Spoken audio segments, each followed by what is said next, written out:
The first time Ethan saw her, she wasn't what he expected. In fact, she wasn't supposed to be there at all. She stood under the soft drizzle of a late autumn rain outside the cafe in downtown Portland, holding a half-broken umbrella that leaned to one side, her hair sticking to her cheeks, her clothes simple and damp. But her eyes, they carried something heavy yet luminous, like someone who'd seen life at its hardest and still chose to smile. He had come expecting someone entirely different. Someone louder, bolder, someone who fit the version his best friend had painted in long, exaggerated stories. But this quiet woman, had more gravity than any description could capture. If you believe in kindness, second chances, and the kind of love that finds you when you've stopped searching, please take a second to like, comment, share, and subscribe to Hopeful Stories. It truly helps spread these heartfelt tales to others who need a reminder that hope is still alive. Ethan's best friend, Mark, had told him about his cousin Ava months ago, a free spirit, he'd said, the kind of woman who'd talk your ear off about philosophy and disappear halfway through a road trip just because she saw a mountain she wanted to climb. Ethan had laughed back then, uninterested. He wasn't looking for love, not after the wreckage his last relationship had left behind. He'd built a small, safe world around his job, his books, and his quiet apartment overlooking the river. No surprises. No heartbreaks. Just steady, predictable solitude. But Mark had insisted Ava needed company while she adjusted to Portland life, and Ethan reluctantly agreed to meet her for coffee, just to be polite. Now, standing in front of the cafe, watching her wave shyly with rainwater glinting off her fingertips, Ethan realized that the woman his friend described and the one before him were two entirely different souls. She wasn't loud. She wasn't wild. She was fragile, almost translucent with exhaustion. Yet there was something in her smile that pulled him in before he could even understand why. They sat across from each other inside the cafe, the window fogging between them and the rain. She ordered tea. He ordered coffee. The conversation started awkwardly, polite exchanges about weather, work, and the city. But slowly, she began to open up. She told him she'd moved from Ohio after her mother passed away, that she'd been taking care of her for years, and now, for the first time in a long time, she didn't know what to do with herself. There was a softness in her words, the kind that comes from loss and quiet endurance. She smiled often, but her eyes gave her away. They were full of ghosts. Ethan, who had always been careful about asking too much, found himself wanting to know everything about her. He noticed how she absent-mindedly traced the rim of her teacup when she talked about her mother, how she hesitated before using the word happy, as if it were something fragile she might break. He didn't say much that day, but something shifted in him as he walked her to her car. When she waved goodbye, the city lights reflecting in the puddles, he realized he wanted to see her again, not out of curiosity, but out of something deeper, something that scared him. Over the next few weeks, Ethan found himself looking forward to their meetings. Sometimes they walked through the park with cups of coffee in hand. Other times, they sat in silence by the river, watching ducks glide over the gray water. Ava had a way of making silence feel alive. She didn't need to fill it. She lived in it. And for Ethan, who had spent years avoiding anything that stirred old wounds, her quietness was both a mirror and a refuge. But as he learned more about her, he also discovered the weight she carried. Ava had spent years caring for her mother, sacrificing her career, her dreams, even her friendships. After her mother's death, she tried to start over, but life hadn't been kind. She worked part-time at a bookstore, barely making ends meet.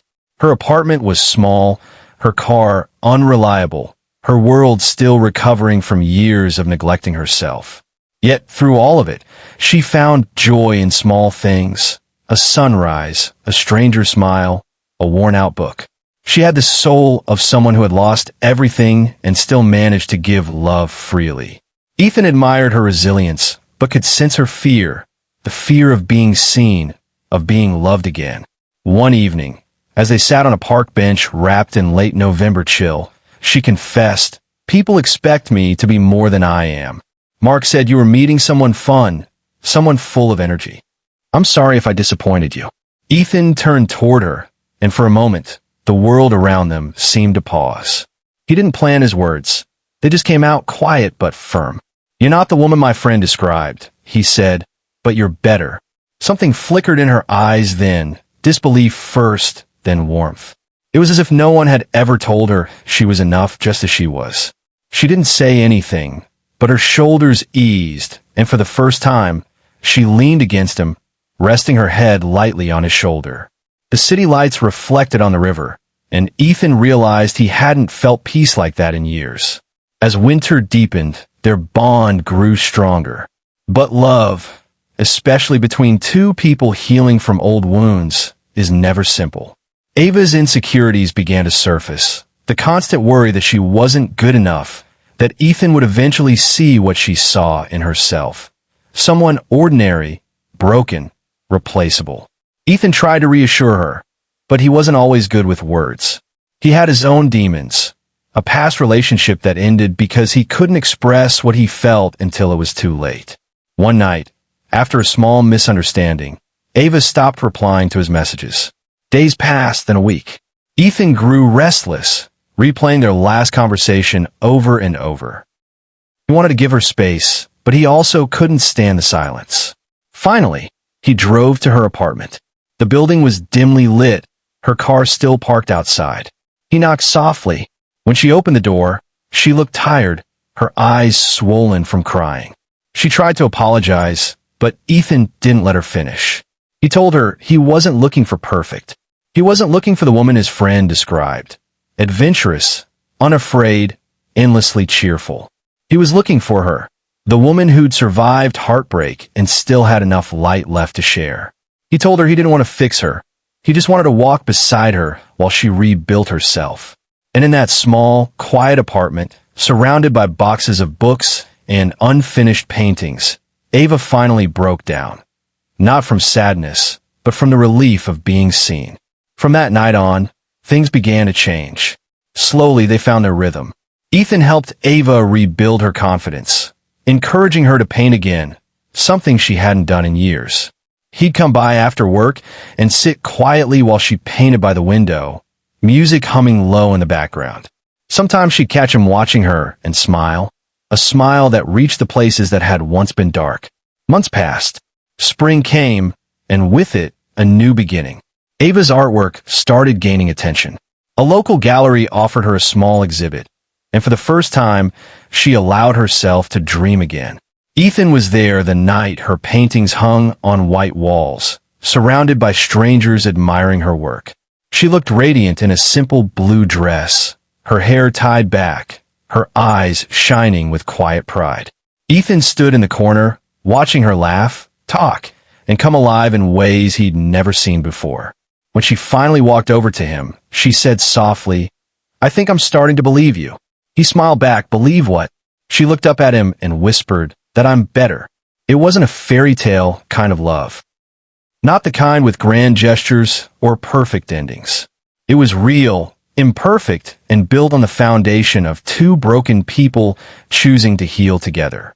There were still hard days, moments when old fears resurfaced, when the past whispered doubts, but they faced them hand in hand. Years later, on a quiet summer morning, Ethan proposed to Ava at the same riverside park where he'd told her she was better. There were no crowds, no music, no elaborate setup, just the sound of the river and the light breeze carrying the scent of wildflowers. Ava said yes, tears spilling down her cheeks as he slipped the ring onto her finger. They married in a small ceremony surrounded by a few close friends. Mark, the friend who had unknowingly started it all, gave a speech that made everyone laugh and cry. "I told Ethan she was a free spirit," Mark said, raising his glass, "and I guess I wasn't wrong. She just needed the right person to remind her she had wings." Life after that wasn't always easy. There were bills, long days, occasional disagreements. But there was also laughter in the kitchen, morning coffee on the balcony, and evenings spent watching sunsets from the same park bench that had witnessed their beginning. They built a home not out of perfection, but out of patience, forgiveness, and endless small acts of love.